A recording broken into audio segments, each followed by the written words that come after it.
Hi, welcome to MMT Mondays on Real Progressives. I'm Jeff Ginter, your host. So tonight we're doing a sort of a round table presentation titled Why Modern Monetary Theory and Policy is Critical Terrain for the Left.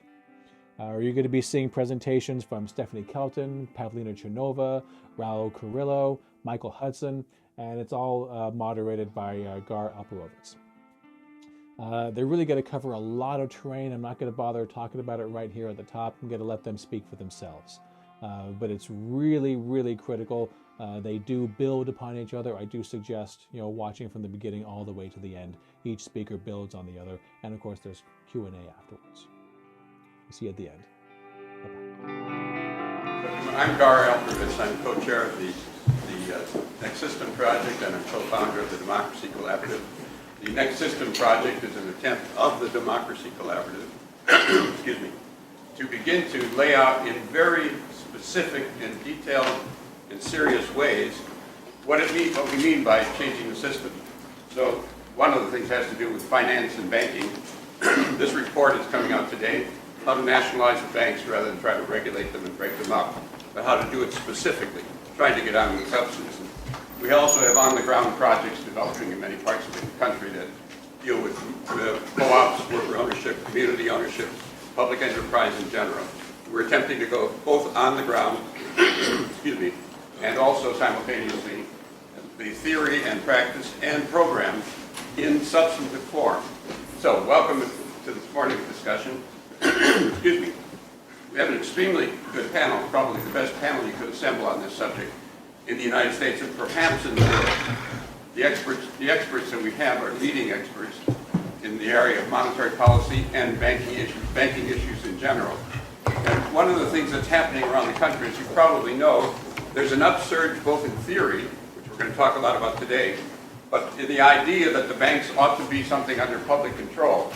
There are public banking initiatives in something like 30 or 40 cities and a couple states around the country. Within the last 6 years, there was a banking institute established a forum on this only 6 years ago, promoting the idea, and we're seeing all over the country a very, very fast pickup on this. Los Angeles is developing, Washington, D.C., many cities, California, several cities, there's legislation pending in Michigan, Washington State. You can check it out around the country. You go to the websites, our own website, which is on the board, otherwise thenextsystem.org. You can find it there. The development of interest in the banking area is staggering and moving so fast.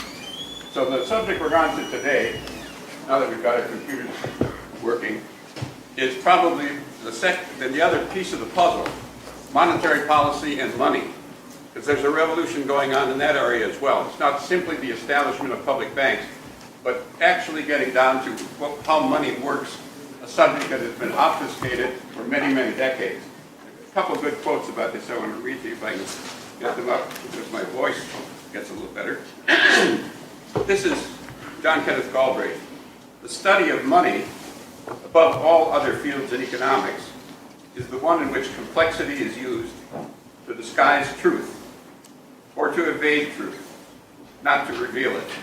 The process by which banks create money is so simple that the mind is repelled. I like Henry Ford's quote. This one is even better, I think. Henry Ford put it this way: "It is perhaps well enough that the people of the nation do not know or understand our banking and monetary system. Or if they did, I believe there would be a revolution tomorrow morning." We're going to go into that today, into what actually we now know about this and how the revolution is emerging very, very fast on the ground and also in theory. Our first speaker is Stephanie Kelton. Let me find my notes again. Who is now currently Professor of Public Policy and Economics at Stony Brook. She was also Senate Committee Minority Banking Leader, Banking Committee Minority Staff Person. Budget. But more important, she was key economist behind Bernie Sanders' campaign, so we're delighted to have her. She is also one of the leading experts in this field and getting a lot of attention, deservedly so, with opening a way not only monetary theory and monetary practice, but a way to explain it to the public in serious terms. Is your computer, is it working? Yeah, it's a Great. good. Welcome, Steph. Thank you. Thanks, Mark.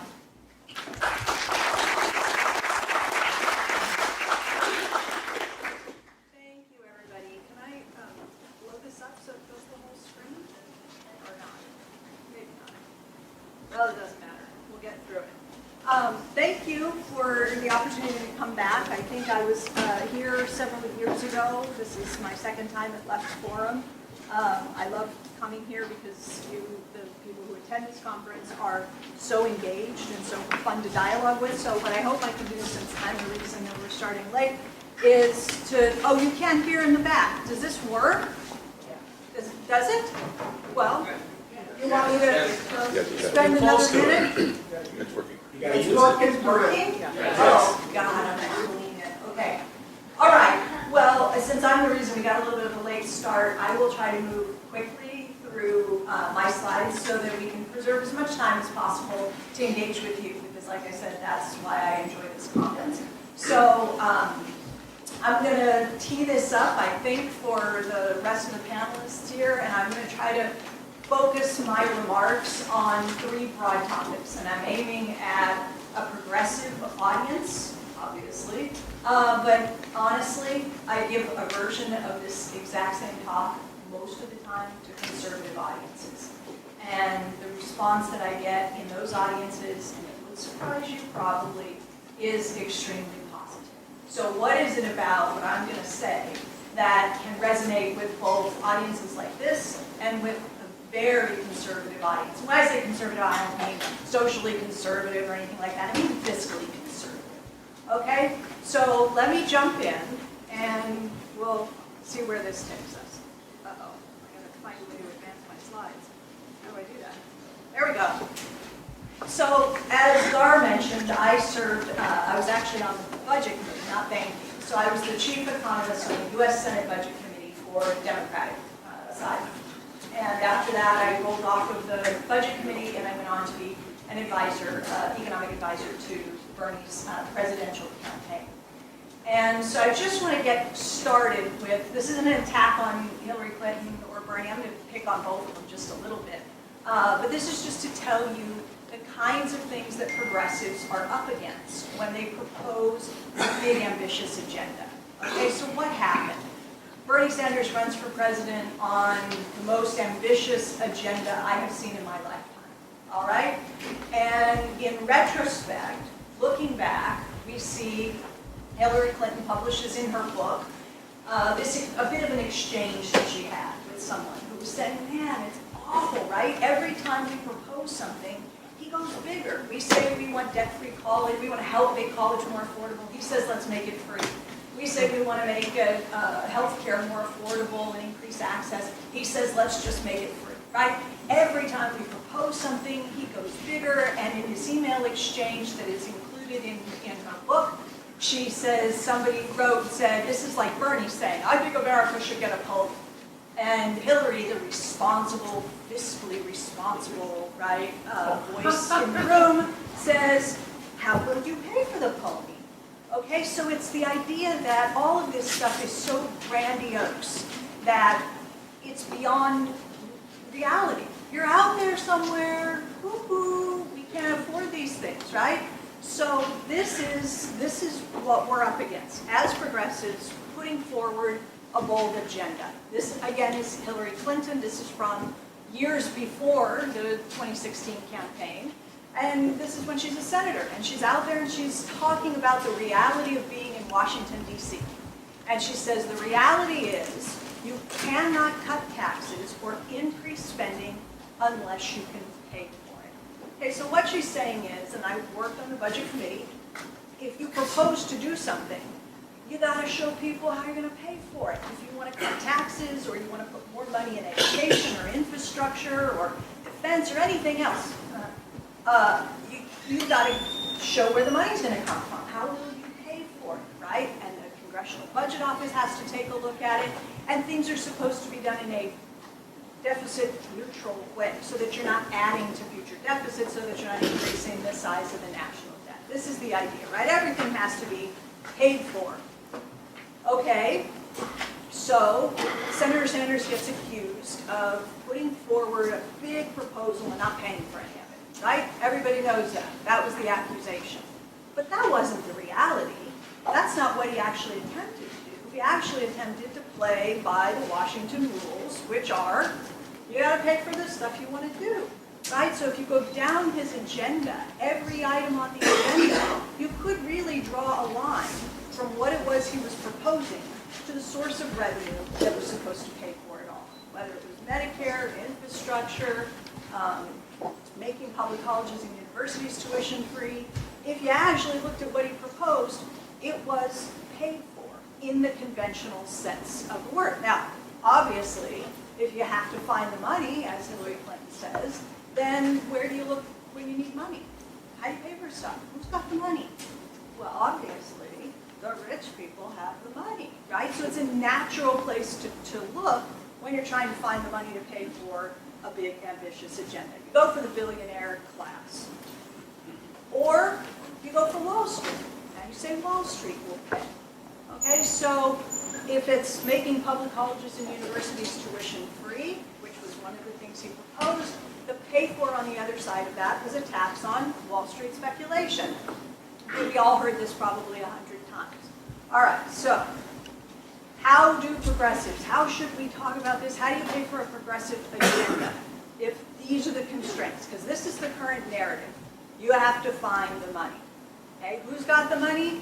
The rich people have the money, and the banks have the money, right? So that's where you go for the money. It seems perfectly logical, right? Obviously, it's intuitive. You take from the rich, you give to the poor, right? That's what Robin Hood did. But this means that you have to fight two battles.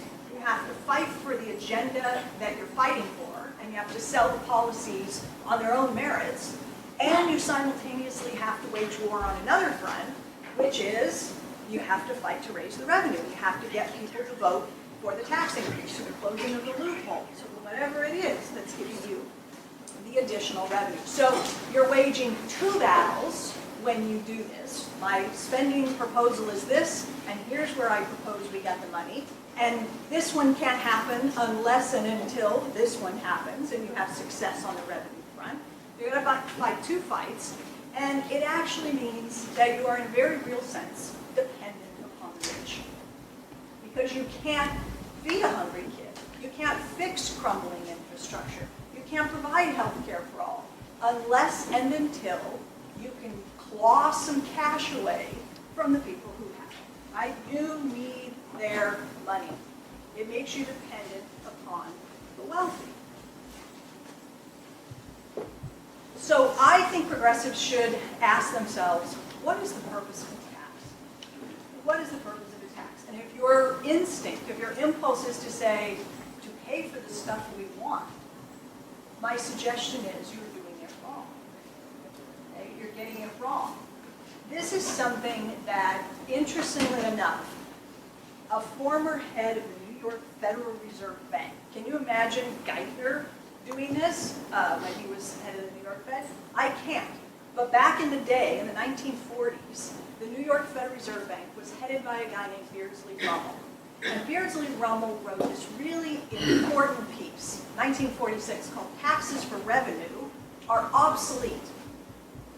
So what's he saying? Well, here's a quote. I don't know that I need to read the whole thing, but he says, basically, the need for the government to raise taxes in order to remain solvent and run its affairs is completely like yesterday.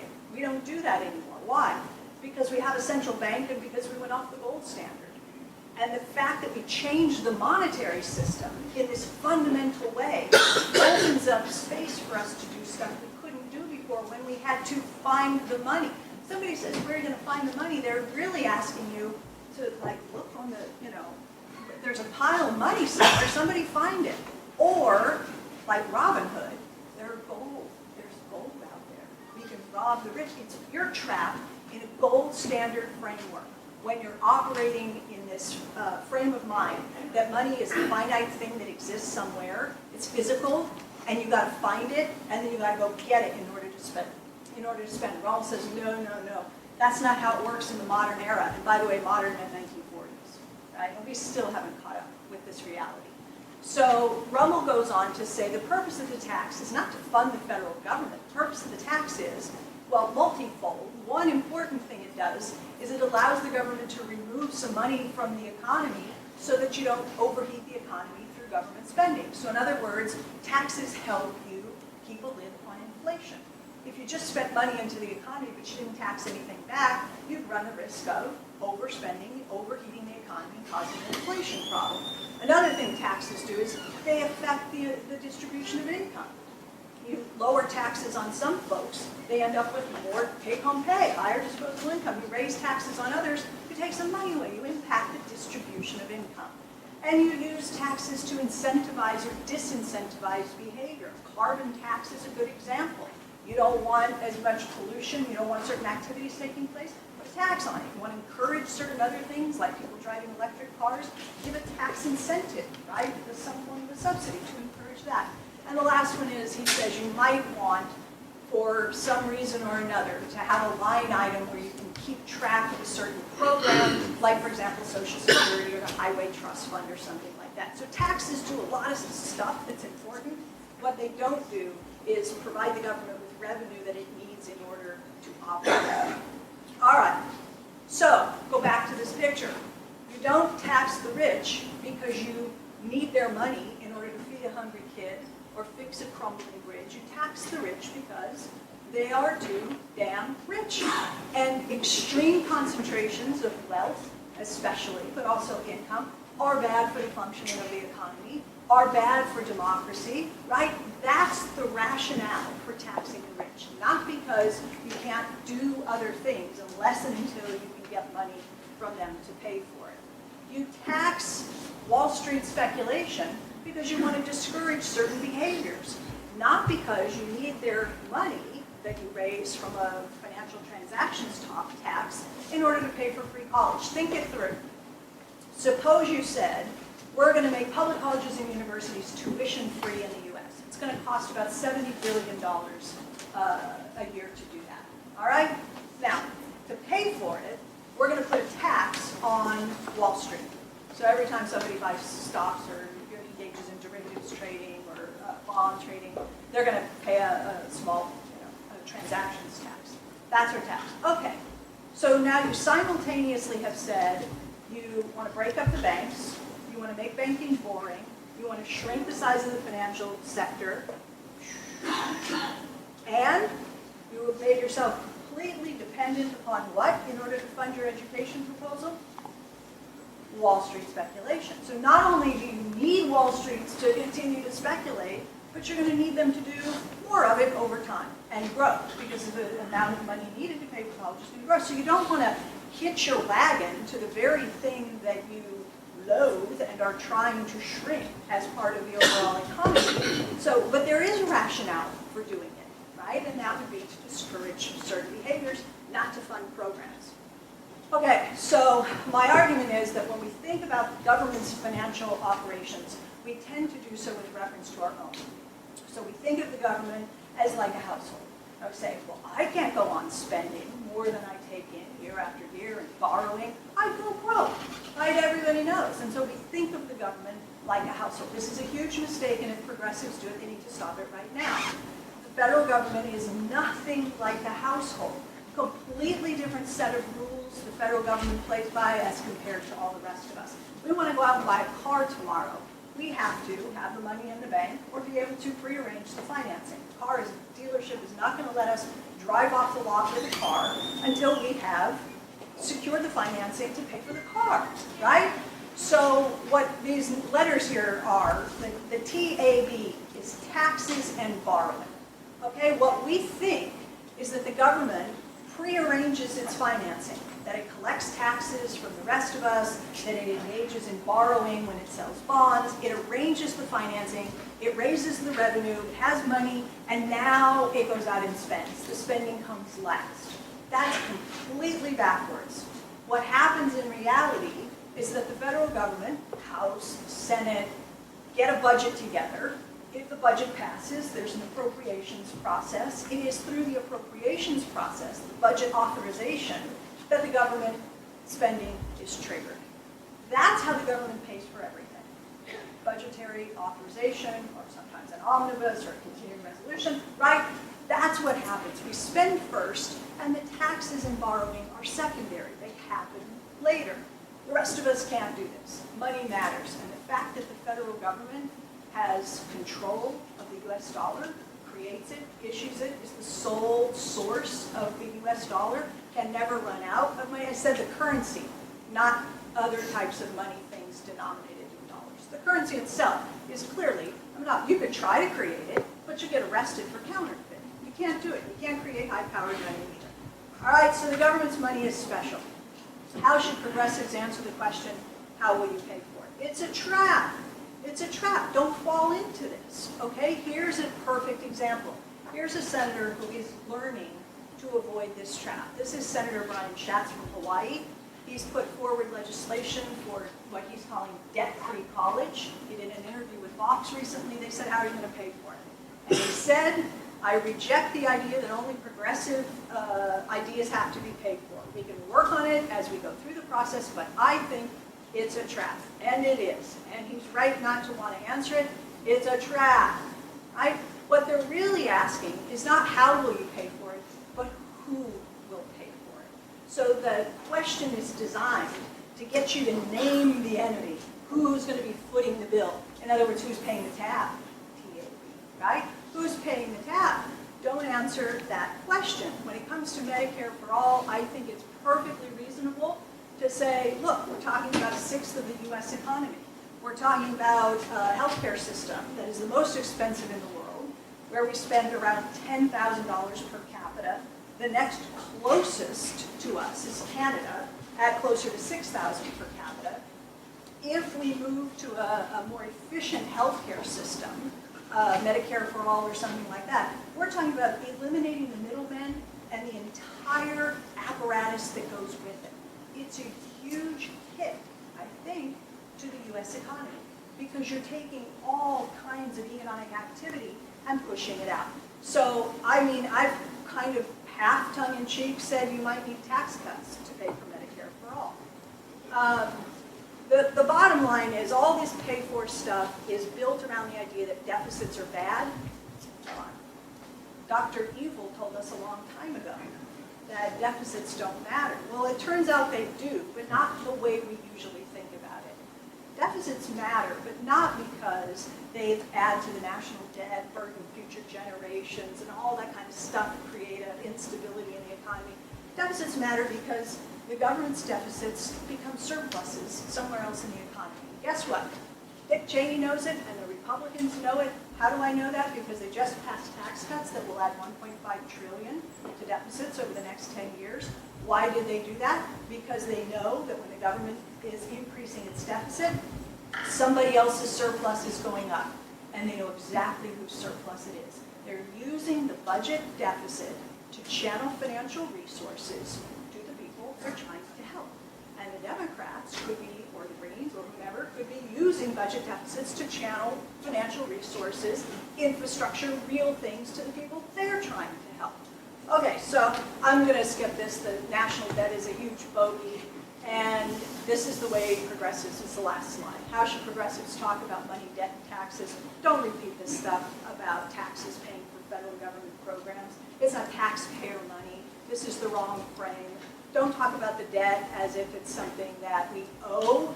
It's something that some of us own. We may have treasuries. Mostly they're held concentrated in the hands of wealthier individuals.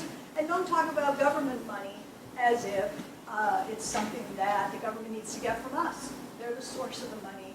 We need it from them. They don't need it from us. So hopefully that tees them up to fill in any gaps in where I was trying to go. Thank you. Thank you.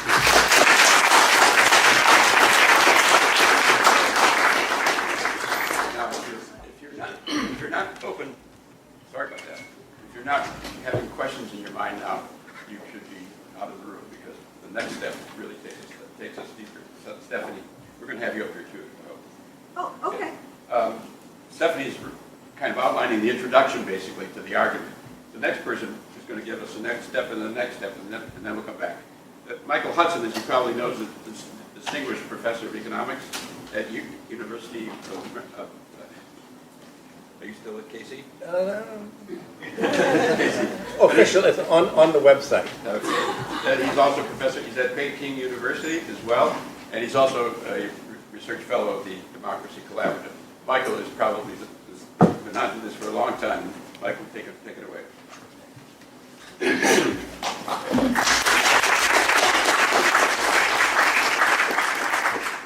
It's good to see the room so packed.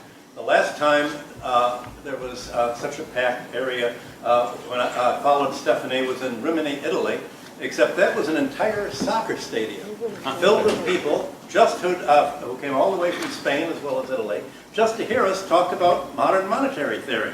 Imagine a whole soccer stadium coming to Rimini, Italy. It was absolutely wonderful. We felt like rock stars. We've never been able to get such an audience in the United States. Gar originally asked how I should introduce me, and I, a heterodox economist or a Marxist. I think that a heterodox is a word basically to describe people associated with Hyman Minsky, who himself was a Marxist. We had the same mentors at the University of Chicago. His mentor was, I'm blocking out, ran for vice president on the socialist ticket, Maynard Krieger. Except that was in the 30s for Hyman, and for me it was in the 40s. I grew up in the only city in the world that was actually a Trotskyist city, Minneapolis, Minnesota. So my background was Marxist originally. My first discussion of modern monetary theory really was in Canada 40 years ago. I was the financial advisor to the Canadian government, and at that time the big problem for Canada was that how do its provinces get enough money to build infrastructure? Now I'm going to talk a little bit about that because it's the same problem that the United States is facing today, but you can understand it, I think, more clearly in the international sense. There were two ways of financing infrastructure. One would be that the government simply, the Bank of Canada, which was more than any other bank able to create its own money, would spend the money into the real economy for infrastructure. There was an accusation from the banking lobbyists. I won't call them the conservatives. They were radical reactionaries and lobbyists for the banks. And they said, look, if you borrow, if the government creates the money, it'll have to borrow it, and you'll have to pay 5%, 6%. But you can save half a percentage point by borrowing German marks or Swiss francs. This is the same position that Latin America and Asian countries are in. Why don't we borrow US dollars cheaper than our own banks? So the result was that the lobbyists in the it was a right-wing government. It was Trudeau's liberal government, and you can't get more right-wing than the Liberals in Canada. So what they did was they borrowed billions of Deutsche Marks and Swiss francs that were turned over to the government central bank. And what did the government do? Well, all this domestic spending in the real economy was in Canadian dollars, to hire Canadian labor, to buy Canadian goods and services, to build the infrastructure. So my point was, why do you need Swiss francs and German marks if you're going to create dollars? The Swiss francs and German marks ended up in Canada's central bank as its foreign exchange reserves. What did it need these reserves for? If the government is going to create the money as a result of this borrowing abroad, why have the foreigners? Well, the answer from the banks was, you need the foreign banks as an honest broker because they're responsible. Who would think of in literature you think of bankers as being responsible, but they're really not responsible.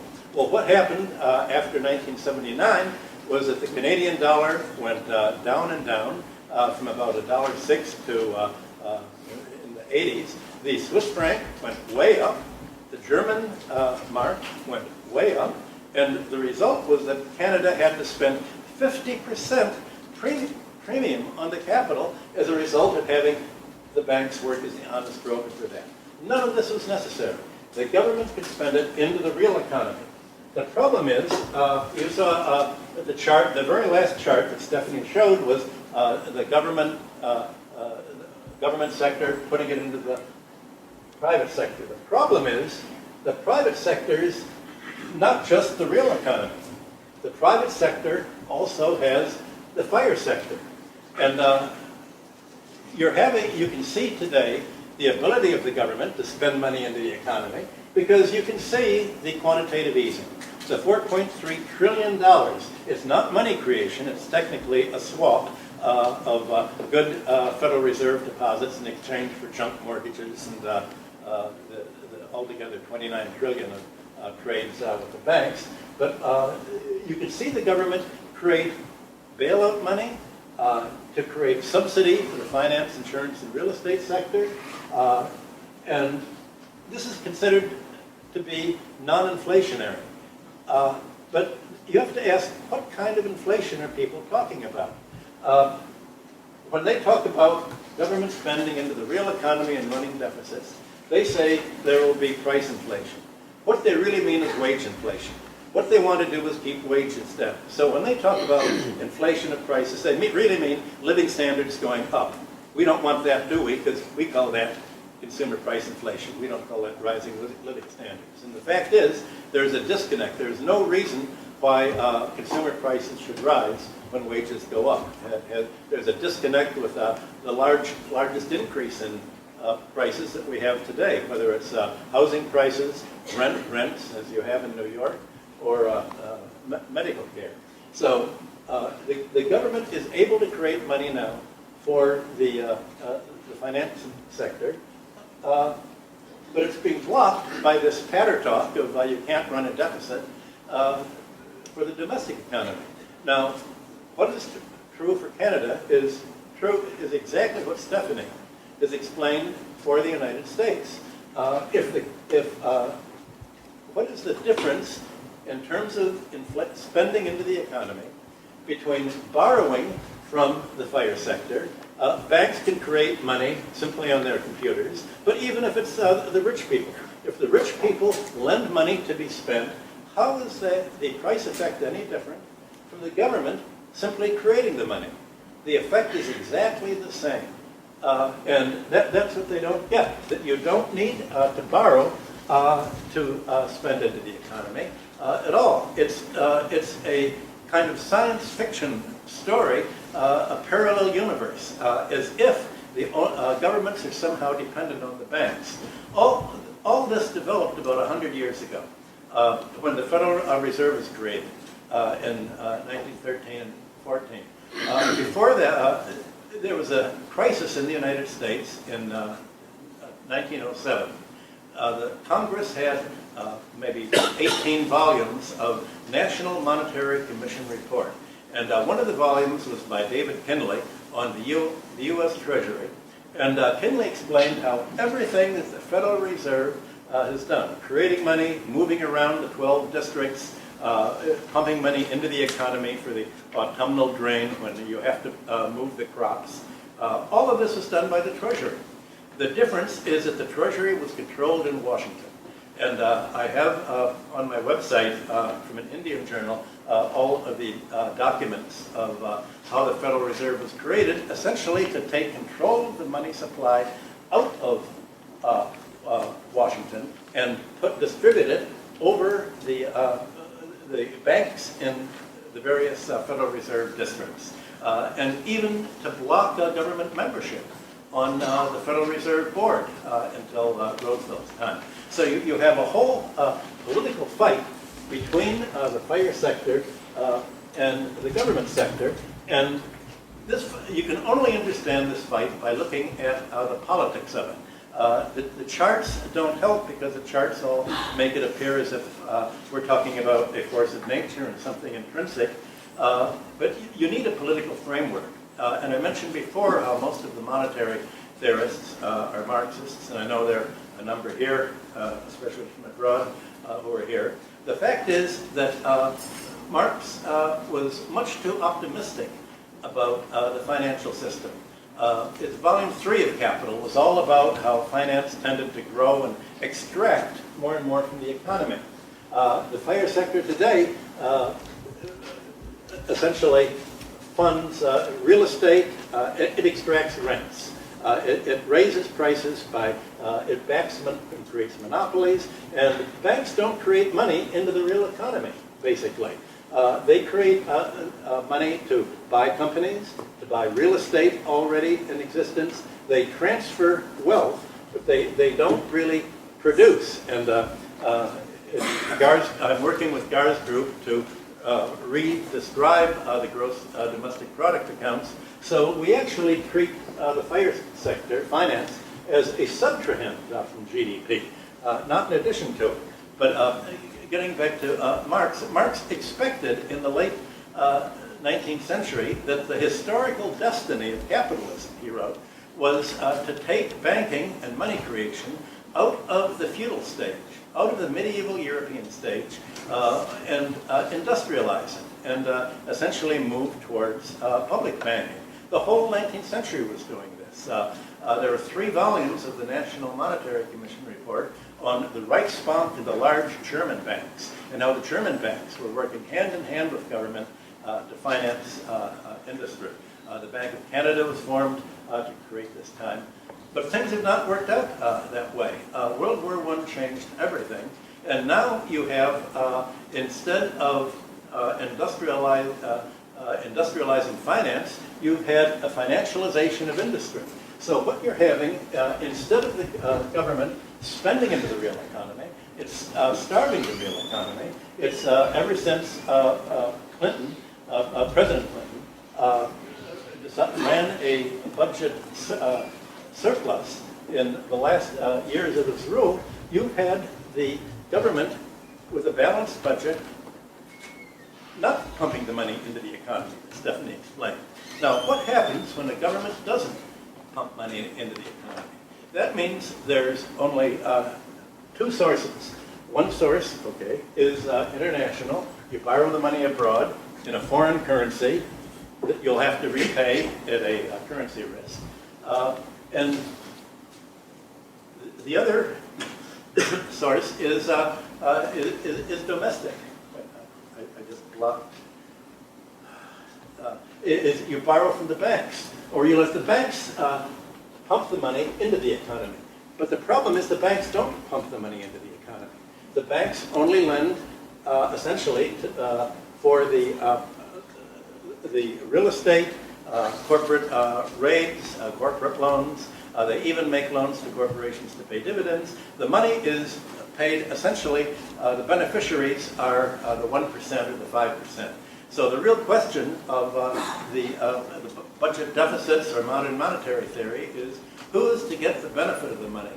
Will it be the 1% or will it be the 99%? And the answer can be in tracing the flow of funds, and the flow of funds, who gets what, it will make it very clear. Who gets the result of the government spending in forms that do not take the form of a deficit, or if it runs a deficit, is it into the real economy or the fire sector? So you need to divide the private sector into fire and into the industry, agriculture, and infrastructure.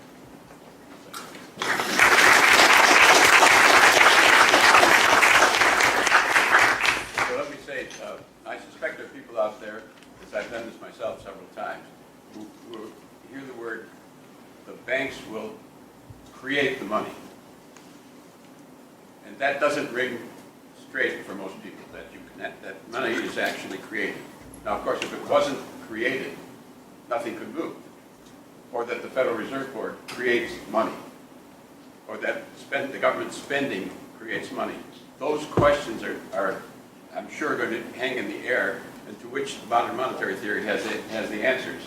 So, but I want you to understand that another way to think about it, although this very often we can get easily into a trap about taxes here, but when the government wants to run a war, money does not seem to be a problem. It creates money when it wants to, and it has to tax back some of it if it likes to. So, by way of comments, of having talked to a number of folks on the word create kind of gets in the way sometimes for non-economists. So let me go on right now, because this has not only theoretical aspects, but really practical implications of many kinds, including the role of banks, including what the government can do, including a whole series of other things, but on-the-ground things as well. Our next speaker is Pavlina Cherneva. I hope I pronounced it well, given that most people mispronounce my name, who is an associate professor and chair of the Department of Economics at Bard College and a research associate at Levy Economics Institute. And she's led the way in showing very, very practical applications of the theory. Sure.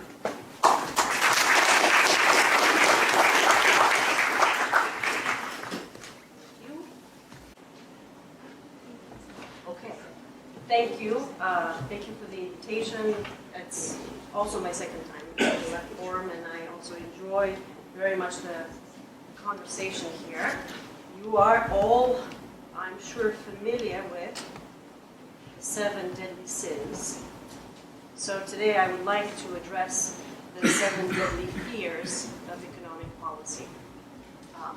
And mostly I'd like to address the issue of how to face those fears and how to defend a progressive agenda, whatever that may be. The policy proposal that I've been working on for 20-odd years is an employment program that has become known as the Job Guarantee Program and has recently entered the mainstream conversation. A number of senators and representatives have endorsed the program. There are lots of versions of the program out there, but it is a recognition that the government has a responsibility to do something about the persistent problem of unemployment. So what I'd like to do today is basically address some of those 7 deadly fears, because as the program has been discussed, there's a lot of response both on the right and the left, and a lot of it is quite alarmist, frankly. And so I'd like to ease our fears by addressing each one of them. So first, what is the job guarantee? How many of you are familiar with the proposal and what it is? Okay, a good number have heard of it. Normally what I do is I talk about the proposal and I discuss its merits. Now I'm going to hopefully give you ways of responding to some of the criticisms. So what the job guarantee is essentially it's a public option for jobs that offers decent work at decent pay. The public sector, the federal government acts as an employer of last resort, if you will, when people seek work and they're unable to find it. Good work at decent pay, the public sector has the responsibility to do it as a last resort. But it is a permanent program. It's not just another jobs program that is implemented in times of crisis. It is an ongoing problem. The unemployment problem is an ongoing problem, and thus this program is a standby option for jobs. So it's a permanent program that is federally funded, but locally administered. It's voluntary. Nobody is asked to work for their benefits. It's open-ended. If you go to the unemployment office and you seek work, there will be a list of options for you. And the way we propose it is that those list of options will largely focus on public service and the neglected areas of public sector work. It's open to all people, irrespective of their labor market status, race, sex, color, creed. All right. So the way I think of this program is that it's an employment safety net. The way we have the way we have safety nets for various other problems, this is the safety net for the lack of jobs problem. So if the problem is that you don't have retirement insurance, we guarantee it. We have Social Security. We guarantee income, retirement income. If the problem is access to food, we guarantee that there will be access to food. So we do this with a lot of policies, with a lot of economic problems, but not with the problem of unemployment. So this is sort of the extra step, the addition to the safety net and guaranteeing a public option for jobs. But it's also a transitional program where people essentially get their starter jobs if they need to, or they get their stepping stone, they enter into this program and then transition out of it if they so desire. Okay, so let's discuss the fears. The one that perhaps is the first one that we normally have to address is the one that Stephanie and Michael addressed. That is the fear of spending. That is the fear of money, really. It's based on a deep understanding of misunderstanding of what money is and what it does. So again, Stephanie explained how normally there are these images that are conjured in our mind that, gee, my hard-earned money, I've been saving it, and now the government wants to tax it away from me so that they can pay for these policies, and who knows if they're going to be good or bad, and we just need to give up this myth of the taxpayer money because this is not how actually what the public sector spends. So that myth was debunked already. I'm not going to spend too much time on it, but I want to add one other purpose of taxes to the list that Stephanie provided. And the other purpose of taxes is that taxes create demand for money. Taxes create demand for the dollar in a sense. Just think of it this way. If the government tomorrow decided to tax you in Canadian dollars, right, on April 15, you have to deliver Canadian dollars or euros, what will you ask your employer to pay you? Will you ask them for dollars or will you ask them for euros? So the tax in this kind of coercive way, if you will, creates demand for the very thing that the government issues, the dollar. And the reason is because the government needs to be able to spend something that we value to be able to fulfill its various public service objectives, okay? So here's one way of thinking about it. The public sector, the government, is the monopoly issuer of the dollar, the only source of the dollar. The dollar comes from the federal government. It is the ultimate source of dollars. Unemployment, in a way, is people seeking dollars but not able to find them. And so whatever the other arguments for addressing the problem of unemployment, and we could discuss them, there is one key aspect to this problem, is that there's only one sector that can actually choke up the demand for dollars. There's only one sector that can actually provide it to those who need it, and that is the public sector. Another piece to the story is that the unemployed are already in the public sector. The government is already responsible for the unemployed. We do the right thing. We provide unemployment insurance, as inadequate as it might be. We provide various other income support, even though those programs are also sort of underfunded. But we have this understanding that we have to provide for people who don't have access to decent employment or decent incomes. And so we provide a slew of programs, but we don't provide the one that many people need, and that is employment. So we are not only responsible for the unemployed, but we also bear the costs of unemployment, underemployment, poverty that are not the financial costs, right? All of the, if you think of virtually all social, economic, political problems in one way or another, they're connected to communities that have lost their economic life, people who have lost economic opportunities, the distress that families feel not being able to provide for themselves. These are large, invisible, but very real costs that we already bear. So the fear of spending is the first fear that we need to debunk.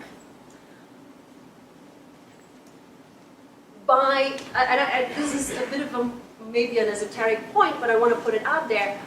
If the government sector is the monopoly issuer of the currency, and it provides the currency in exchange for employment in the public sector work, then there is an exchange. We establish some sort of baseline value for that currency. We anchor the value of the currency in labor power. We know exactly what it's worth. It is worth $10, $15 are worth 1 hour of publicly useful labor. And so we, in a sense, it's kind of our gold standard, right? But it uses not gold, but it uses labor to anchor the value of the currency. All right, so the next fear is the fear of inflation. And I think that that is really the fear of big numbers.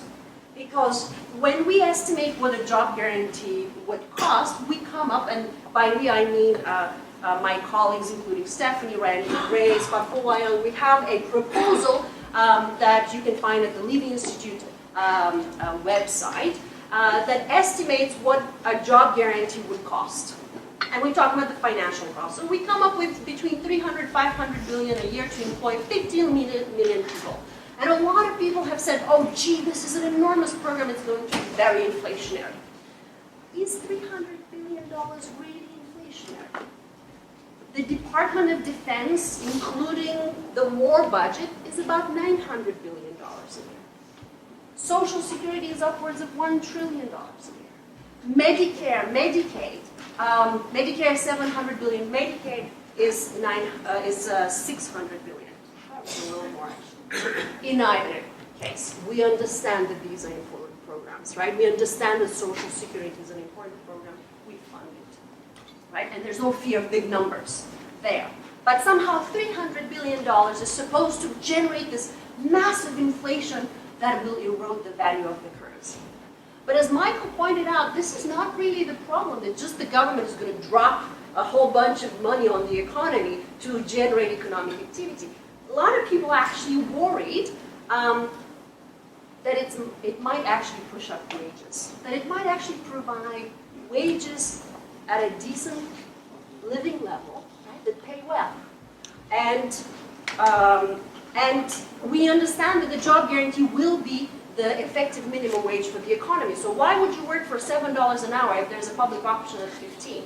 The private employer has to match this. And so we have modeled this, and we find negligible impact of this very bold program on inflation.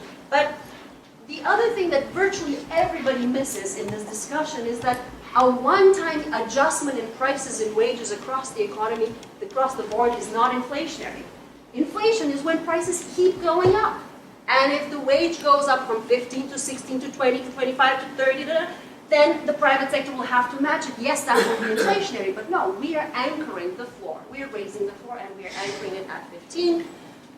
And the second piece that everybody misses is that the job guarantee actually shrinks when the economy is growing.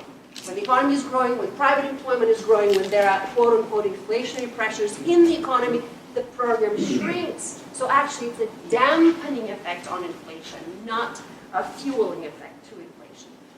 There's a fear of big government, of course, but most people ignore the fact that we already have big government, and what I already pointed out is that government devotes enormous amount of financial and real resources to deal with the fallout from unemployment, underemployment, and poverty. So in this sense, the way to think about this is that the job guarantee actually reduces the cost of unemployment. It doesn't just reduce the financial cost of other anti-poverty programs, but actually the real cost of unemployment. I think here what I want to point out is that whenever you discuss, whatever your policy priority is, always separate the financial cost from the real cost. When you defend Social Security, don't fall into the trap of this discussion, like how will we pay for it? The question is, what would we do with a whole bunch of people who are retiring who don't have the goods and services that they might require to live a decent life? It is not a matter of financially providing for them, but providing for them in real resources. And it's the same thing with unemployment. It's not the problem of paying for unemployment, but the problem is, do we really want to maintain this paradigm of neglect, of abandoning our public spaces, of abandoning our public purpose, of allowing people to suffer all the consequences that come with unemployment. Okay, there's also the fear of administrative burden, and this is a unique double standard that the job guarantee faces. We never hear, we can't go to war, we can't engage in nation building because it's going to be an administrative nightmare, right? But the job guarantee uses the existing institutional infrastructure to simply expand the number of jobs out there. Is it really so difficult to employ 15 million people? I mean, is this really the biggest problem that the government is facing? Well, public education serves 50 million students. Nobody is saying we got to take it away because it's an administrative nightmare, right? Social Security, 56 million people. Medicare, 44 million. Medicaid, 70 million. Yeah, it's easy to send a check, but all of this involves a fair amount of administration, right? And we don't discuss these. I still have 2 more fears. Fear of boondoggles, right? This was the fear during the New Deal that somehow the government is going to, create bad jobs. Well, just go to the Living New Deal map and you will find what we did and the legacy that we left. Fear of waste. Oh, gee, it's just boondoggles, right? That's sort of an extension of that argument. Don't fall into the trap of the productivity. What's the productivity of these jobs? It's a natural impulse to say, but what will people really do? And I can give you a very long list of what they can do. Good, useful jobs. But the way to answer this question is, what is the productivity of the unemployed today? Right? It's negative productivity. You have malnourished children that go to school because their parents don't have income to provide for them. That is the productivity you are wondering, and you need to be focusing on.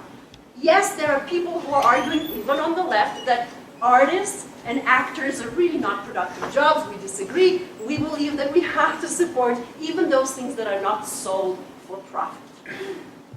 All right. And finally, the fear of political revolution. This was raised by Robert Samuelson in the Washington Post, and he says, imagine people who work in the private sector who suddenly realize the public option provides Medicare and childcare and they don't have it. This is going to be enormously disruptive to the business as usual model. Right? Well, look, in IT, disruptions are considered great, right? Progressive. But in public policy, disruptions are awful, terrible, right? So this is a defense of the status quo. It is a defense of a model where firms are only profitable when they pay poverty wages. We don't want to defend this model. We want to disrupt it. Finally, I think all of this amounts to fear of change, but Americans are not really so afraid of it, because a recent survey showed that the job guarantee had overwhelming support, and even in deep red states, upwards of 70% of respondents supported it. And the last slide is the great expectations. Those of us that have been working on this project are very encouraged, excited that it is in the mainstream, but my cautionary note is that we put way too much on the shoulders of the job guarantee. We have had decades of neglect of the public sector. We have enormous environmental challenges. And we are suddenly putting all of these problems on the shoulders of the job guarantee and saying, hey, look, see, this is the program that will solve these problems. It will not. This program provides jobs for all. This program helps the progressive agenda. It's a very crucial piece of the progressive agenda. We can have countless of green jobs that we can do, but we need so much more than that. We can help the fight for 15 because that's what our wage is. We can establish a paid leave for all because that's the public option. We can establish childcare, Medicare because that's the standard of pay. So once we shed the 7 deadly fears, the only remaining question is, if not now, when?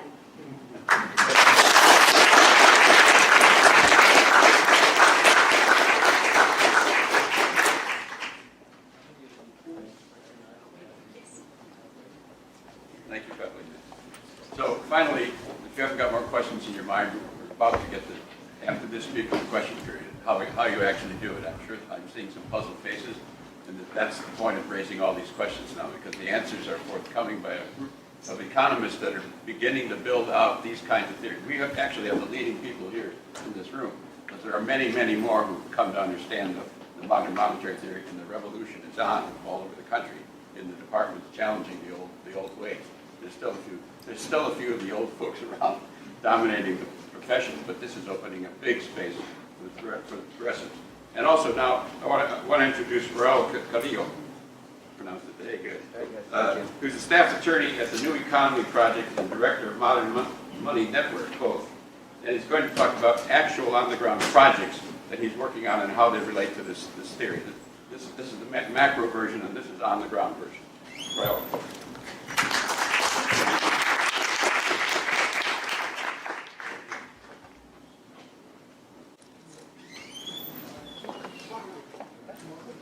There we go. Okay, everybody.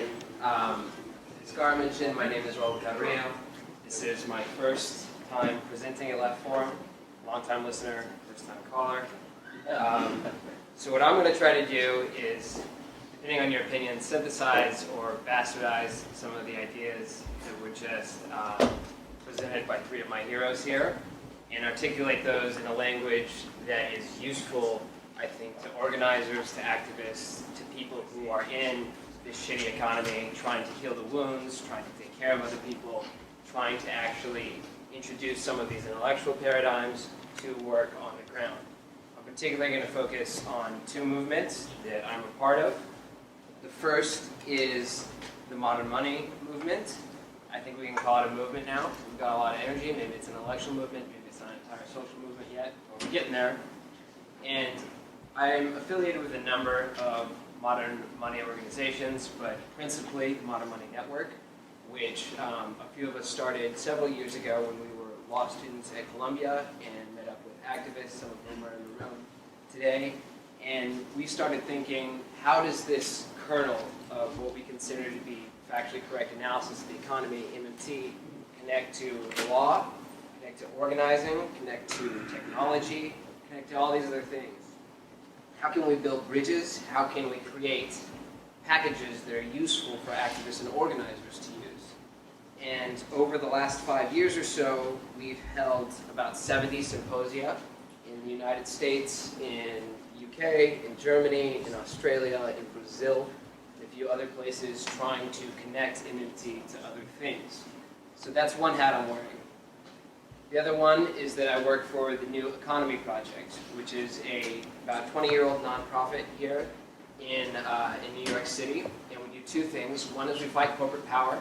I personally operate a financial justice hotline where folks can call when they have problems with banks, debt collectors, landlords, etc. They come to the office. We try to help them out on a very individual level.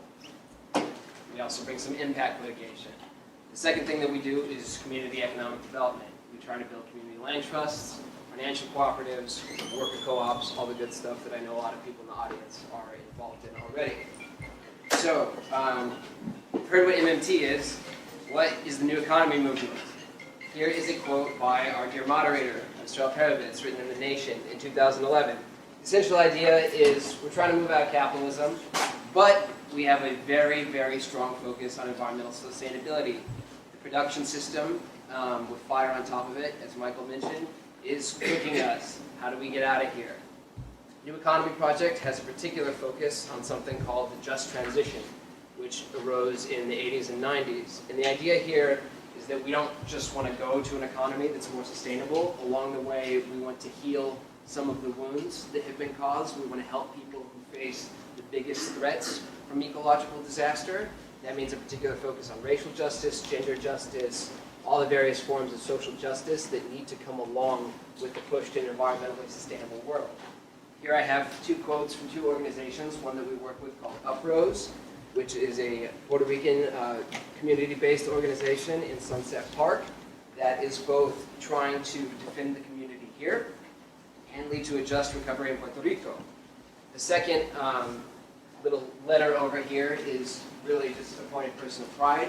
I am from New Mexico. That is a letter from a group called the Southwest Organizing Project, obviously a bunch of environmentalists of color in 1990 to the Sierra Club, saying please stop outsourcing your waste and dumping it over here. Please stop destroying native land title claims. Just because white people have the science and have understood now that things are going wrong and they control the media doesn't mean that they can push the problem onto us when we are the most vulnerable populations. It's not new. It's a feature of the system. You can see it happening today. There's a Nation article that's very good on this. I think you'll find the numbers quite shocking. Environmental racism is a feature, not a bug of capitalism. How does MMT help? How does all this stuff that Stephanie was talking about, that Michael was talking about, that Pavlina was talking about, help us get there? I'm actually going to borrow a quote from one of the organizers of this panel, this Chuck Winner from the Next System Project, who may be in the audience. What MMT and PK theory does is it concentrates our minds on the real limits, on the real things that we need to make more sustainable. And that means we're focusing, again, as has been mentioned several times, we're focusing on the real, what's happening to people, what's happening to communities, what's happening to the planet. When we're talking about an economy without limits, money is not necessarily, or an economy with limits, money is not necessarily the enemy. In fact, a lot of MMTers agree. This is a quote from the Benzagra Institute by my dear friend Fidel Kabul, who often says, our economy runs on waste now. One of the fears, fear of waste for the job guarantee, fear of MMT, fear of financial waste, fear of fiscal waste. That's nothing. We make that stuff. It's a legal construct. It's a social construct. What's really the problem is when money is used to burn up the planet. This is a metaphor from an environmental justice group in Oakland called the Movement Generation Justice and Ecology Project. This is how they describe the process that the industrial production system applies to our planet and thus to us. We dig up resources, we burn them, then we dump the waste. We churn it up.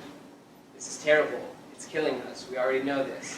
What I'm going to do is I'm going to take this metaphor and I'm going to say that not only does the industrial production system do this to nature, but the financial system does this to people. Fire burns people. It's right there in the name.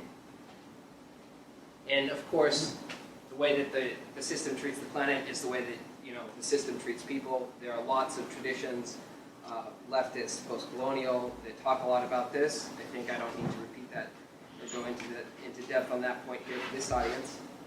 So what does the fire system do? It converts a participant in the economy, you or I, whether in our capacity as a worker, a tenant, a borrower, a debtor of some sort, and it turns us into non-renewable participants. It treats us like it can draw money out of us and then discard us, whether that's in a place of employment, whether that's in the credit system, wherever it is. It operates on a logic of austerity, but not only that, on a logic of extraction. We are resources. We try to get profits out. Again, these should be things that are comfortable for leftists to state in rooms like these. It treats us like we're disposable. We are waste. How did we get here? Again, there are lots of different leftist stories on how this is done, but I think that MMT adds a particular element to this. So we all know the story of enclosure, property rights, etc. People become dispossessed, they become part of a labor force that is roving, you don't have property, etc. But something special has happened. Michael talked about the existence of the fire sector in relation to the production sector. We can't work just for biophysical resources. We can't just find some land and grow some food, even if we wanted to. We have to pay taxes. And by taxes, I mean something broadly. We talk about taxes in a strict sense sometimes with MMT. What we really mean is any kinds of fines, fees, obligations from the state. That means the fees you get for walking while black in Ferguson. That means student loan interest. That means a wide variety of things. But the point is, the system is set up so that we have to get money, and people take advantage of that. So now capitalists are not only trying to control the means of production, they're trying to control the means of production, the fire system as well as the industrial production system. Why does this myth persist? How does this system keep going? It acts like the money comes from the users, from the resources that are being used rather than from the system itself. We talked about the taxpayer money frame, how that's particularly harmful. When you think that the money to keep the machine running has to be extracted from people, you get some really terrible political dynamics. And this picture is actually from an article in Splinter News written by myself and Jesse Meyerson, which talks about how the taxpayer money frame has been racialized, how it's been used to hurt women and immigrants especially. You can read more about that online, but it's been covered here, so I'm going to try not to spend too much time on it. The other lie is that banks are just, either making money wildly or they're using our deposits and turning it back around. The banks rely on us. I would say that the banks are rogue public utilities. They have been chartered by the government, licensed by the government, regulated by the government, and they're out here not doing their job, as Michael said.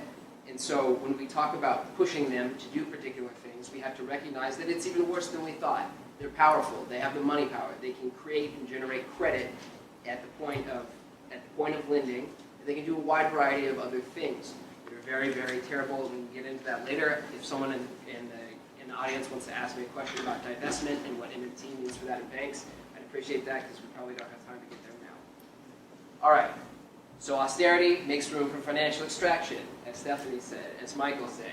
If the government is not putting money into the economy, the banks are controlling the borrowing process, and we're all going to die if we don't stop it. All right. Again, been covered. Money doesn't grow on rich people, not on wealthy taxpayers, not on banks. What we want to do is get the money power away from the banks, away from rich people, by making claims on the state. We've got that big, we get that giant piggy bank, call it what you will. Money can come out of the state. Monetary sovereign means that you can spend on people, on planet, on communities. The way that we stake our claim and make the state do that is we establish rights to the things that we want. Then the dynamics for fiscal spending become we pool. We pull money out of state coffers depending on how much we need based on each eligible individual, instead of waiting for whether it's, whoever in Congress, rich folks, to write that check. We change the dynamics. You notice Social Security funding. It's met by how many claims there are. It's not met by setting aside a particular amount of money. There's a whole trick that happens with payroll taxes. We've talked about that. Stephanie and Kathleen and Michael talked about that a little bit. But basically, what we're talking about here is that MMT allows activists and people to, once they establish rights, pull money out of the system, rather than wait for them to push. So, what does that mean for activists, for organizers, for leftists? Left wing, right wing. Fiscal responsibility, doesn't matter, stop that. That's for right wing people. This is what matters. We're establishing rights, we're marching for jobs, we're marching for various other freedoms, we want the entitlements. Fiscal austerity is the enemy, even though we might want to be austere towards nature and other sorts of respects. On banking, this is my homie, Sean Sebastian, the leader of Fed Up, right over here, arguing for a more democratic Federal Reserve. This is obviously Rand Paul. They're both fighting the Fed, but for different reasons. This is because of lack of democracy. This is because they're spending too much money. Bad, good, bad, good. All right. Now, I'm going to go out on a real, I think, kind of new limb here, and I'm going to suggest that MMT, combined with a new economy focus on environmental sustainability, can take us away from the dig, burn, dump model, the dig, burn, dump model, and into a plant, nurture, thrive model. So I already discussed some of this dynamic, but plant, we establish rights, whether it's a right to housing, whether it's a right to jobs, whatever. We free up space to grow, to pool funding, and to have a space, as Kathleen said, outside of the profit motive, even outside of the revenue motive. We can start to do new things within that space. We fertilize the space with more of that sweet, sweet money from the public government. We can start to heal wounds, start to do things more equitably.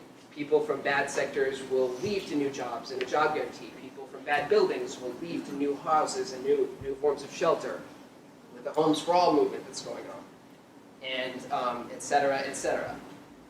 So I'm just going to do a little bit of implementation here and talk about how MMT can potentially change things. I think that public money for public purpose is awesome, and that's going to give us a platform to do new things. Eventually, it can be public money for public power. We can do even more. And the way that dynamic works is by reversing, essentially, the dig, burn, dump cycle that we've had been going on here. So, because Pavlina already covered work a little bit, I'm not going to talk about it too much, but as you know, you got to serve somebody. You got to get that money, as we talked about. That's the current model. The boss is pretty much in charge. You operate in a profit space or in a local government revenue-defined space for the most part. And then it discards you, and the Fed keeps you there. The job guarantee, differently, we plant that seed, we get the right to a job, we create the space. Then we can use more money, we can eventually move on to even stronger things like are there JG unions, is there collective bargaining, etc. People leave spaces that are extractive. No one wants to be a part-time prison guard anymore. No one wants to work in fast fashion. No one wants to work in fast food. Not necessarily everybody is going to leave, but it provides people the opportunity to do so. So we can move again towards a regenerative economy, towards people leaving extractive industries. Eventually, you can layer on democratic processes into the job guarantee, into the new space that's being created. My friend Alexander Kolopatronis, who is a political scientist, has written a lot about how participatory budgeting, sortition, and worker co-ops can be folded in the JG. The Levy Institute proposal itself leaves some space for worker co-op development and suggests that it can be contemplated within the next job guarantee movement. These are my friends at the Cooperative Home Care Association. Evelina was talking about, how there's all this fear that what are people going to do? People who have no skills can't, get jobs, etc. The biggest co-op in the country is not a granola bazaar in San Francisco. It's a bunch of Afro-Latino women in the South Bronx, and they've been doing this for 20 years. A lot of them would be considered low-skilled. They make it work. I think we can all make it work. Just a little bit, 2 more examples of implementation, and then I'll be out of here, and I'll try to do this quickly. Extractive finance and housing, again, dispossessing people, whether that's through the initial, capture of land, etc., whether it's gentrification, and people moving into Queens and Brooklyn, etc. Landlord is in charge. The landlord kicks you out. The landlord doesn't like you. The landlord segregates people. You get redlined. You get gentrified. You get surveilled by all these crazy consumer reporting systems. And then the threat of homelessness keeps you in line. This is true even for the middle class, who is enthralled to the banks, if not to landlords. With MMT, what does it look like? You establish a right to housing. That not necessarily all MMTers believe in that, but I do. The point is that you can establish a right. You create the space. Once it's guaranteed that everyone gets this thing, now you have room to maneuver. The rights pool the money down to tenants. You can have social housing projects, etc., etc. Then you can start doing things that are more democratic over time. Community land trusts, mutual housing associations. These things can all be contemplated once we have the funding, the public capital, again, that sweet, sweet fertilizer. These are my friends in East Harlem, where New Economy Project is helping to build a community land trust, where you take the land off the market, the residents own it. These things can be helped by MMT. Finally, financial services. So, everybody's familiar with the access to credit narrative. I think that in and of itself is like a problem, that we think that people don't have enough loans. What we really want is people to get more money. We want people to get money from the state in the form of benefits. We want people to get higher wages, whether it's through a job guarantee program or something else. But in the instance that people need credit, right now they're beset with a bunch of predators, whether that's payday lenders, whether that's banks acting terribly, whether it's this new fintech stuff from online, which actually turns out to be just as predatory as the analog version. So what you can do with an MMT framework is, again, establish public infrastructure, establish rights. You can do some forms of postal banking. You can do public banking. And then from then on out, the threat of you having to go to a payday lender is gone. So you have room to maneuver, again, political room and fiscal room. And you can start doing things like complementary currencies. You can start doing things like public banking. You can start doing all these other more democratic things that we want once the public sector is putting pressure on the private sector and giving civil society room to grow. As you see here, there is a regenerative model for all of these things. You just need the public money. This is a picture of my friends in Brixton, England, who have a complementary currency program. They generate money, or you could say their own forms of IOUs, which they use in the local community, so that people only do business with local business. They're keeping what they call clone town London out of there. Brixton Pound, look them up. And these are acceptable in receipt of taxes, which is very interesting for MMTers. This is a credit union that was built in the remnants of a bank that was destroyed in the 80s. We work with them. It's real. You can do this. They had public funding. They had CDFI money from the federal government. We could have many more of those. And finally, Gar mentioned the public banking movement. This Tuesday at noon, New Economy Project and a coalition of other grassroots groups are launching an effort to create one here in New York.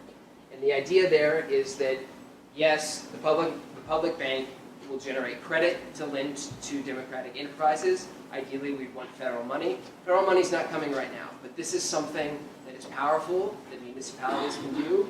And in the process, we can highlight a lot of what money really is. It's a public creature that should be used for the public good. And we can do a lot of political education with this, as well as deliver real material healing help to organizations throughout New York City. So if you're interested in all that, you can join us at 12 p.m. I'll be there with a megaphone right in front of the New York Stock Exchange. And public money for public power.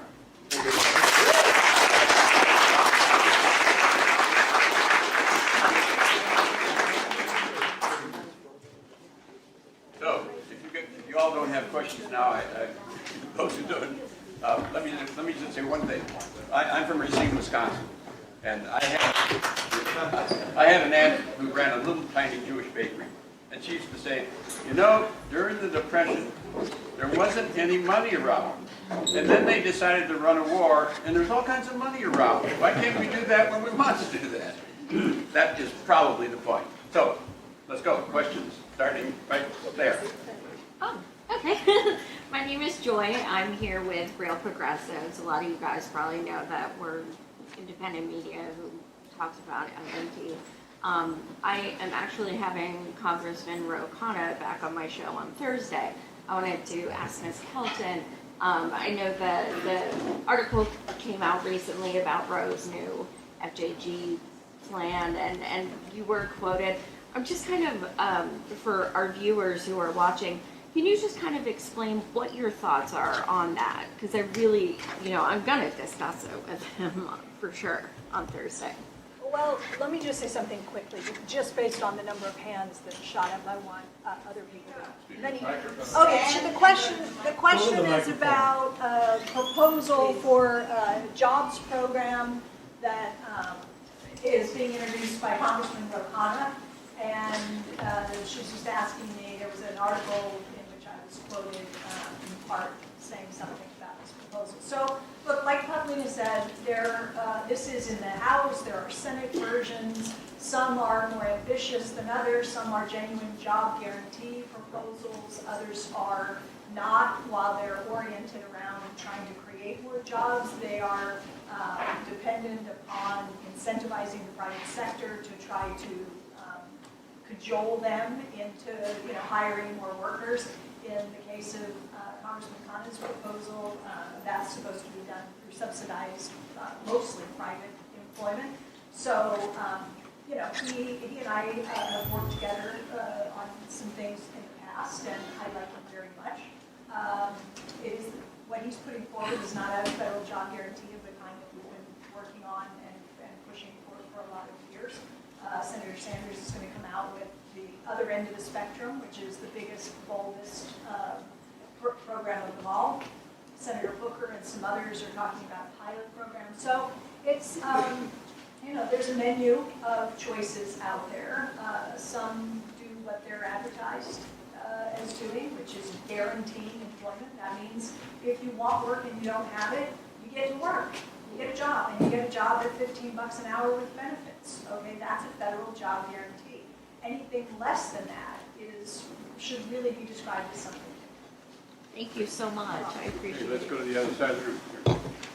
I'm from Portland, Oregon, and I'm involved in a lot of different organizing causes, and we keep on coming up on the stumbling block of whether it's for housing or as a teacher for education funding or as a single-payer advocate on the state level, we keep on coming up with the stumbling block of how do we finance things on the state level, right? Because education and even trying to, I don't have hopes that we're going to create single-payer healthcare on the national level with this Congress, but on a state level, we could show that it works and then lead to the national level. But is there a way that we can work with having the power of the federal government with the financing to help the states to do this? Like, is there a way that we could work with the governors throughout the country?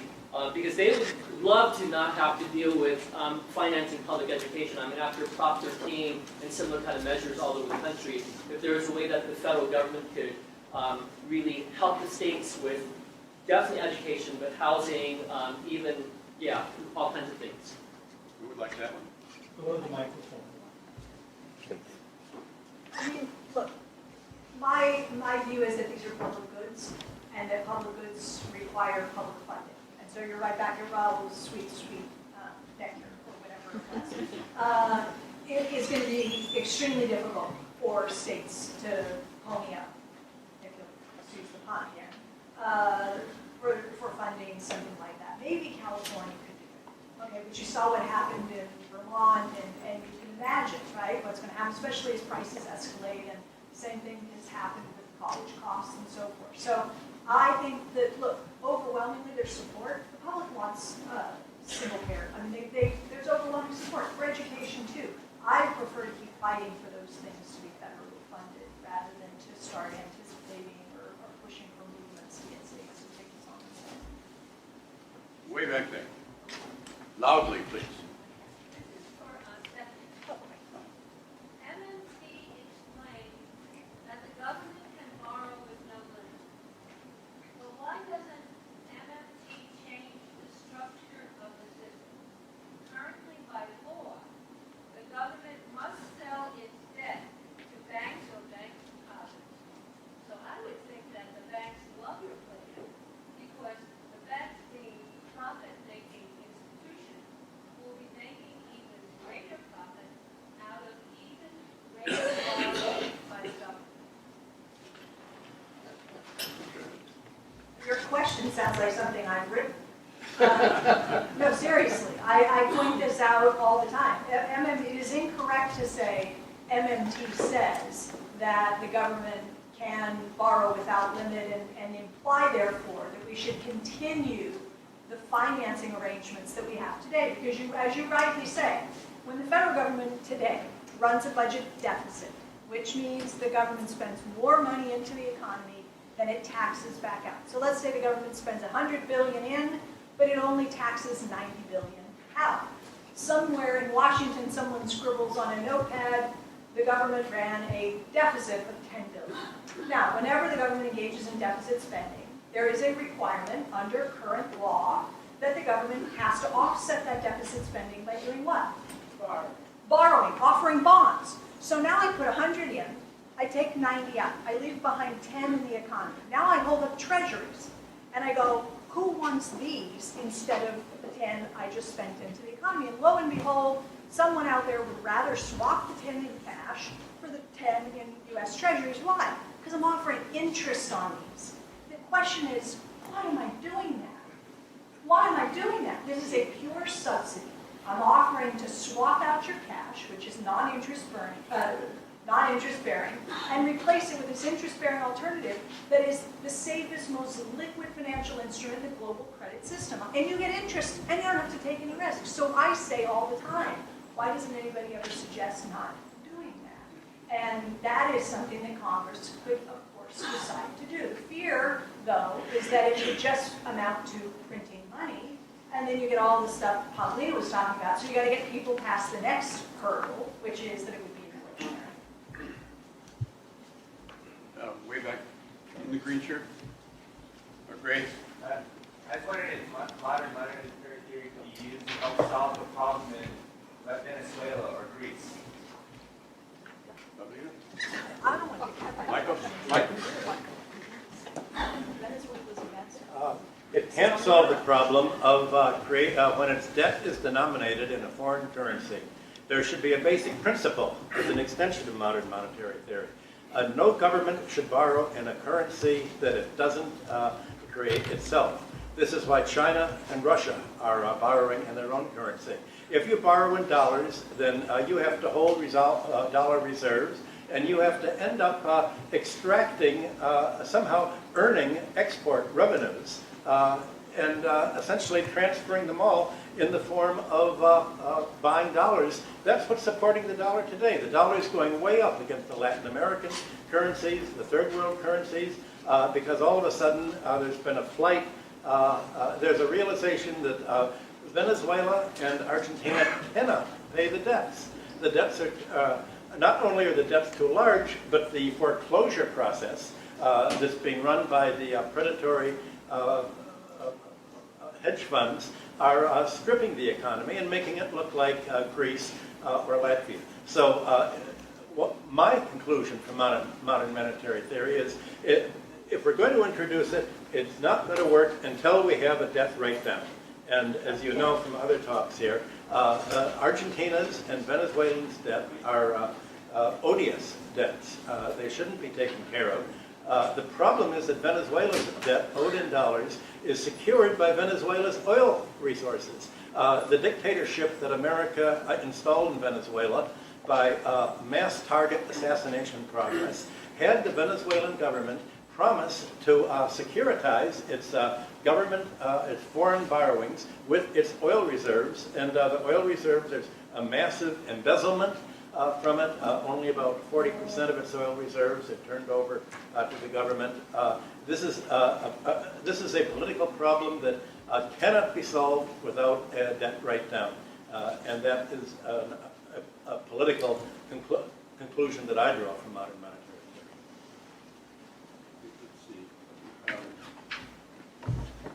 Right here. Thank you.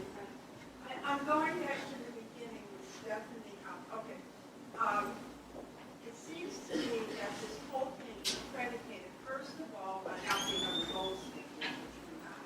And I think it's interesting that it was Nixon, striking Republican, who finally knocked us totally off the gold standard.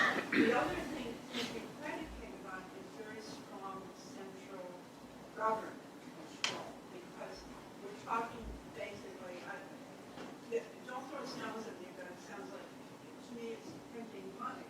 But my question is, maybe it was answered, but I just didn't get it.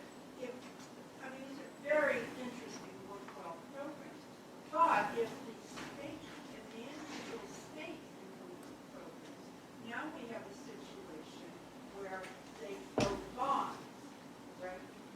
It's not the federal government putting money anymore, it's the municipalities within the states issuing bonds in a very conventional sense. And I'm saying this because I'm having a lot of trouble wrapping my head around the statement that fiscal austerity doesn't matter. I'm having a lot of difficulty understanding it. So basically what I'm saying is why not put this in states where they can borrow, issue bonds, and not just Okay, I didn't hear anyone say austerity doesn't matter. I heard lots of people say austerity is very bad. Okay, so let's do this. I'm sorry, the reverse. Okay. So let's do this because Greece pursued austerity, right? And that did not go well. It hasn't gone well, generally speaking, when countries attempt. But let's. Okay, that's okay. Let's drill down. Let's focus on I think the bigger question. And if the confusion is coming from where I think it's coming from, we can straighten this out quickly. So the federal government, I said, is the issuer of the U.S. dollar. Okay, it holds the patent on the creation of the U.S. dollar as a currency. Literally, no one else on earth has the legal authority to create the U.S. dollar. It doesn't come from China. It doesn't come from the rest of us. The U.S. government has a monopoly on the issue of the dollar. We used to hear warnings that the U.S. was going to end up like Greece if it didn't get its fiscal house in order. Okay? Greece ended up like Greece because Greece gave up the drachma and started borrowing in a currency that it doesn't control, the euro. Okay, so when Greece and Spain and Portugal and Ireland and all the rest of the countries in the Eurozone, when they abandoned their sovereign currencies, those that they issued and controlled, and opted for this currency called the euro, which they can't issue, they ended up in a situation where they are dependent on revenue in a way that the federal government in the U.S. is not. In other words, they turned themselves into kind of U.S. states. So Portugal becomes Pennsylvania, and Greece becomes more like Georgia, and you see the pattern I'm attempting to go with here. So when, let's say, Kansas does these big tax cuts, right? I moved to New York from Kansas a year ago. And people use Kansas as an example all the time to say, look what the Republicans have done with these huge tax cuts they just passed. Kansas showed us what a disaster that's going to be. We're going to end up with no revenue. We're not going to be able to afford anything. The reason that revenues matter for a state like Kansas, or now for Greece, is because these states, these countries, no longer, they can't control their currency. They don't issue. They're not the source of the money. When there's a natural disaster, flood, fire, hurricane, whatever, the governor of the state that's impacted, Texas, Florida, New Jersey, gets on the phone and calls hurricane. Not the neighboring governor who's, who didn't get hit by the hurricane. They pick up the phone and call the federal government. Why? Because that's where the money comes from. Everybody knows it. Okay, so states can't behave the way the federal government can. Countries that are on the euro can't behave the way the federal government can. Countries that borrow in foreign currency. So that's the distinction, being the issuer versus being a user of the currency. You don't want states trying to behave in a way that they can't behave, right? I mean, I try to make that as clear as I can. If I didn't do it, then one of these smarter people can do it. All right, let's go back to this side of the room. Right there. Thank you. The rights are there. The preamble to the Constitution, the 14th Amendment, 150th anniversary, 14th Amendment, protection of the law. So the rights are there. The obstacle is there too. We have killers, murderers in charge of the government. War is war, murder is murder. They've delegated the power to a president, which they're not allowed to do. So how do you eliminate the killers? Because that's the error in your logic. Democracy in this country was based on 50,000 people per representative. How are you going to remove the criminals on the top? I think that one's coming up in the next session. I was just going to say, I was going to go back to, I shared a quote from Joe Biden, from some of the people who organized this panel. Understanding how the monetary system works does not obviate the need for politics. I, for one, still want to expropriate expropriators, but the point is that you also can grow. You don't just have to spend all your time fighting, and you don't have to try to unclench the hand of the fire sector to give you the money, when you could really just start building as well as fighting. That's all we're saying. Okay, let's see. Way up, far way up there. First of all, thank you. Louder, please. First of all, thank you to the panelists. I've seen a few of these panels over the years, and this is one of the best ones. So thank you, Mr. Alperovitz, as well, for organizing this. I have a question for Professor Hudson. I've seen in some of his work discussing in China and reading academics at Kelton University, and I know that in the early 80s they really dig deep into Soviet new economic program and Bukharin. I'm wondering if you met any of those people while you were there, or the descendants, intellectual descendants of those folks, and how they relate to the sort of post-Keynesian analysis.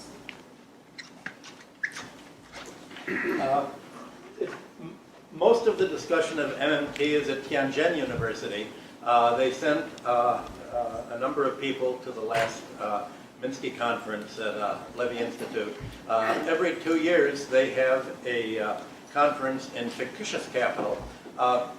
Basically what happened was in the 1970s, China began to talk to Westerners about how to restructure an economy. They didn't want Marxists to be part of this discussion because I was told if I went over there I might be shocked because they worried that I'd get involved in party discussions, and so they invited Milton Friedman and the Chicago people who convinced Shanghai really to go Thatcherite.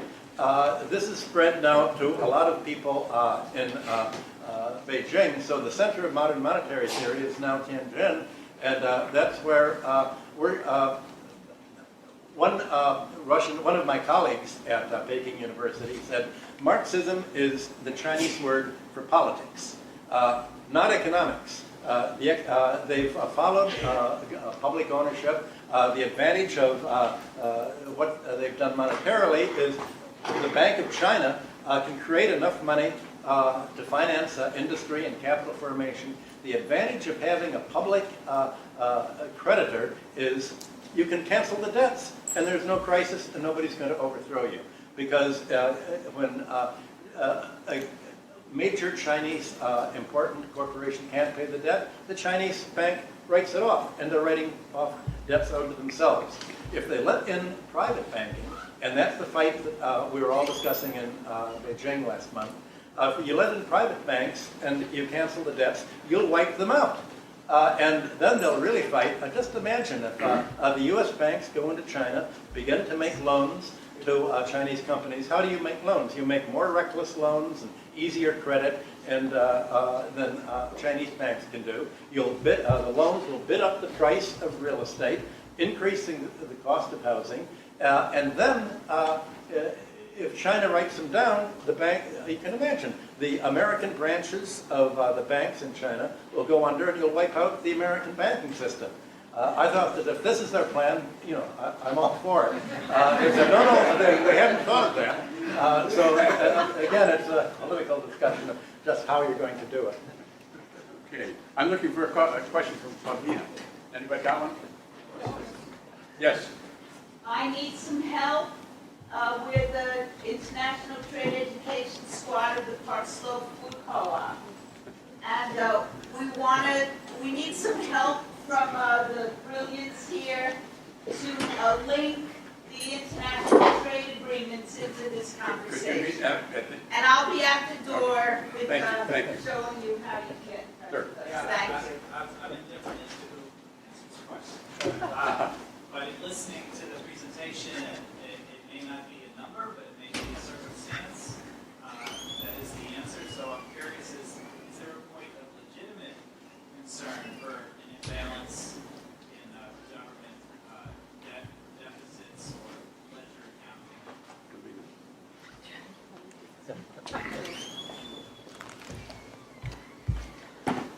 What we're trying to stress here is that the number is not the relevant focus of policy. What we want to shift the focus to is how we spend. Maybe maybe the current number is incorrect. We don't know. What we're trying to do is describe the monetary system and how the government spends, and then Stephanie's in this presentation is more descriptive. We are not proposing an MMT world, we're describing the world in which we live in. The prescriptive part is basically, the part that we discussed, and then what do we do with this understanding? We already have the power of the public purse. We already have deficit spending. We already have unlimited capacity, given some sort of political constraints, to do X, Y, and Z, and we make very specific and concrete policy options. What we are doing is we are proposing a better, more balanced economy, given job guarantee, etc. The one thing that I would say is to the state, the person who raised the question about state, the job guarantee is a federal program, and that helps states enormously. States spend an enormous amount of money on anti-poverty programs, and these programs, we know from experience, have very big multiplier effects. So you should expect that states' budgets are going to improve, that their anti-poverty programs are going to shrink, and more tax revenue is going to flow into the state's coffers. States depend on taxes, unlike the federal government. And just as an example, the state of New York spends $70,000 a year for an incarcerated individual. And if you look at how many people go through the revolving door because they can't find decent employment, that's equivalent to 2 or 3 living wage jobs. It's a no-brainer to do something positive rather than expend our enormous resources on all these other issues. And not to mention that, I had calculated at one point that the state of New Jersey had provided subsidies to Amazon equivalent to what it would cost them to hire every unemployed person in the state at a living wage job.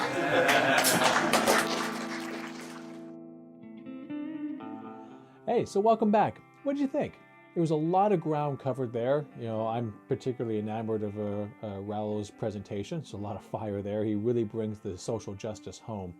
And that's something that I like to focus on a lot myself, because if we want change, we have to be that change. We have to demand that change.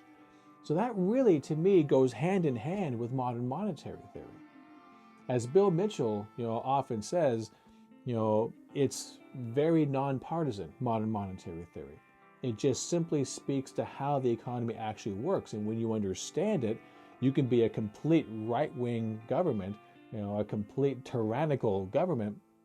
But with an understanding of how the monetary system works, you can set priorities, and make them all come true. Same thing for the left, because it all begins with your priorities. The problem that we have right now, that the left has, is that they have bought into the gold standard thinking that money is scarce, that the federal government has to find the money first before it can do anything.